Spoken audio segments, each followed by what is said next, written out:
چطوری کریس؟ سلام. فقط میتونم ازتون بخوام که اینطوری حال من نپرسید.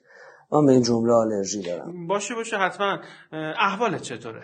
خدا رو شکر بد نیستم. البته یکم گردنم بعد از بازی با پرسپولیس درد میکرد که الان بهترم شده و خب طبیعیه که این روزا منم به فکر مراسم شب یلا هستم. برای خیلی شاید سوال باشه که بهترین بازیکن حال حاضر دنیا هندونه‌ش از کجا میخره؟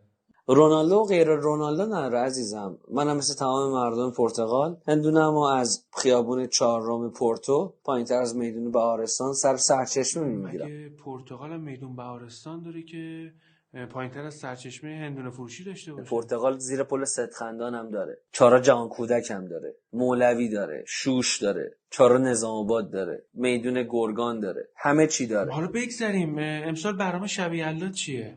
امسال هم مثل همیشه خودم سفره یلا رو میچینم. با امسال یه سورپرایز ویژه‌ای که برای شب یلامون دارم، میخوام همون فرش ابریشمی که شما به من هدیه دادید و زیر سفره یلامون بندازم که فکر کنم که امسال سفره یلامون خیلی خوش